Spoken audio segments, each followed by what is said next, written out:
పీకి షాక్ల మీద షాకులు తగులుతున్నాయి. ఎంపీలు రాజీనామా బాట పట్టారు. ఇప్పటికే 3 లోక్సభ సభ్యులు ఫ్యాన్ పార్టీని వీడారు. కర్నూలు ఎంపీ సంజీవ్ కుమార్, మచిలీపట్నం ఎంపీ వల్లభనేని బాలశౌరి బాటలోనే నర్సరావుపేట ఎంపీ లావు శ్రీకృష్ణదేవరాయలు నడిచారు. అధికారం ఉంది కదా అని ఫ్యాన్ పార్టీ పెద్దలు ఇష్టారాజ్యంగా వ్యవహరిస్తే పరిణామాలు ఇలానే ఉంటాయని చెబుతున్నారు. కనిపించినప్పుడల్లా 100 కోట్లు అడిగితే ఎలా అని సొంత పార్టీ నేతలే ప్రశ్నిస్తున్నారు. పార్టీ పెద్దలకు డబ్బు అనే జబ్బు పట్టుకుందనే ఆరోపణలున్నాయి. అందుకే పార్టీ గబ్బు పట్టిపోతోందనే వాదనలు వినిపిస్తున్నాయి. ఇంతకీ నర్సరావుపేట వైసీపీ ఎంపీ రాజీనామాకు కారణాలేంటి? ఆ నేత భవిష్యత్తు కార్యాచరణ ఏంటి?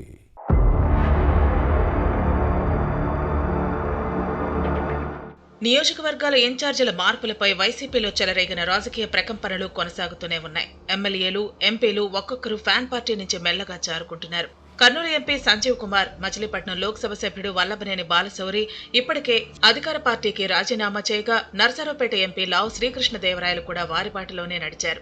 తెలుగు రాష్ట్రాల్లో విజ్ఞాన్ విద్యా సంస్థల పేరు తెలియని వారు ఉండరు. విజ్ఞాన్ రత్తయ్య కుమారుడు లావు శ్రీకృష్ణదేవరాయలు 2019 ఎన్నికల్లో నర్సరావుపేట నుంచి వైసీపీ ఎంపీగా గెలిచారు. 1,40,000 ఓట్ల భారీ మెజార్టీ సాధించారు. అప్పటి నుంచి తన పార్లమెంటు సీటు పరిధిలోని ఒక్క చిలుకలూరిపేట ఎమ్మెల్యే విడుదల రజనీతో మినహా మిగతా 6 శాసనసభ్యులతో సఖ్యతగా ఉండేవారు. ఎంపీ లార్డ్స్ నిధుల మంజూరుతో పాటు కేంద్రం నుంచి ఫండ్స్ తీసుకొచ్చి నియోజకవర్గ అభివృద్ధికి కృషి చేశారు.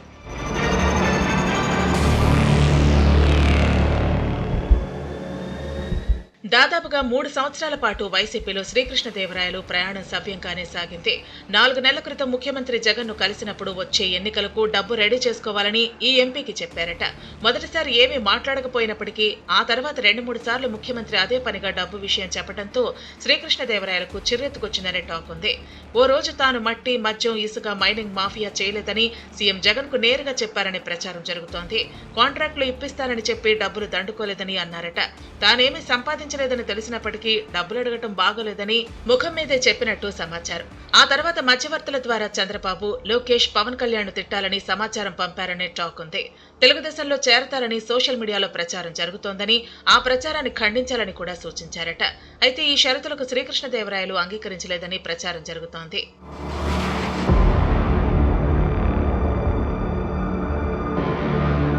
మరోవైపు వారం రోజుల క్రితం ఎంపీ శ్రీకృష్ణదేవరాయలు ముఖ్యమంత్రి జగన్ను కలిసి సీటు విషయం ప్రస్తావించారు. నర్సరావుపేట లోక్సభ టికెట్ బీసీలకు ఇస్తున్నామని, గుంటూరు నుంచి పోటీ చేయాలని సూచించారట.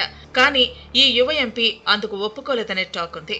2019 ఎన్నికల్లో అక్కడ టీడీపీ గెలిచిందని, ఇప్పుడు కూడా అక్కడ అదే పరిస్థితి ఉందని చెప్పినట్టు సమాచారం. గతంలో కంటే ప్రస్తుతం తెలుగుదేశం పరిస్థితి మరింత మెరుగుపడిందని కూడా సీఎం దృష్టికి తీసుకువెళ్లారనే ప్రచారం జరుగుతోంది.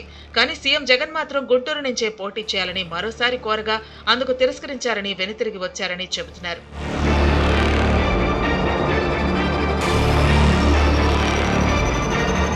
మరోవైపు నర్సరావుపేట లోక్సభ నియోజకవర్గ పరిధిలోని వైసీపీ ఎమ్మెల్యేలు అందరూ సిట్టింగ్ ఎంపీకే టికెట్ ఇవ్వాలని హైకమాండ్ పై ఒత్తిడి తెచ్చారు. దీంతో శ్రీకృష్ణదేవరాయల దగ్గరకు రాయబారం పంపారు సీఎం జగన్. విజయసాయిరెడ్డితో పాటు ఇతర నేతలు నర్సరావుపేట సీటు ఇస్తామని, ఒకసారి జగన్ తో మాట్లాడాలని పదే పదే కోరారనే టాక్ ఉంది. కానీ ఈ ఎంపీ మాత్రం జగన్ దగ్గరకు వెళ్లలేదు. తన స్థానంలో నర్సరావుపేటలో వేరే అభ్యర్థిని చూస్తున్నారని శ్రీకృష్ణదేవరాయలకు సమాచారం అందింది. ఇటువంటి ఫీలర్లు వదిలితే తమ దగ్గరకు వస్తారని వైసీపీ పెద్దలే ఈ ప్రచారాన్ని పేటీఎం బ్యాచ్ ద్వారా సోషల్ మీడియాలో వదిలారని చెబుతున్నారు. ఇది బూమ్రాంగ్ అయింది. చివరకు శ్రీకృష్ణదేవరాయలు ఫ్యాన్ పార్టీ సభ్యత్వంతో పాటు పార్టీకి, ఎంపీ పదవికి రాజీనామా చేశారు. ఈ నేత తెలుగుదేశంలో చేరటం దాదాపుగా ఖాయమైంది. గుంటూరు లేదా నర్సరావుపేట నుంచి పోటీ చేసేందుకు పేరు పరిశీలనలో ఉందని కూడా సైకిల్ పార్టీ నేతలు చెబుతున్నారు. ఇంకా క్లారిటీ రావాల్సి ఉంది. శ్రీకృష్ణదేవరాయలు ఇచ్చిన షాక్ తో వైసీపీ కంగుతింది. అధికారం ఉంది కదా అని ఇష్టారాజ్యంగా ఆదేశిస్తే ప్రజాప్రతినిధులు ఎలా వ్యవహరిస్తారో అధికార పార్టీకి అర్థమైంది. ఫ్యాన్ పార్టీ పెద్దల అహంపై ఎంపీలు వరుసగా దెబ్బకొట్టడంతో అధిష్టానం వెలవెల్లాడుతోంది. మున్ముందు ఎంతమంది ప్రజాప్రతినిధులు ఆ పార్టీని వీడతారో చూడాలి మరి.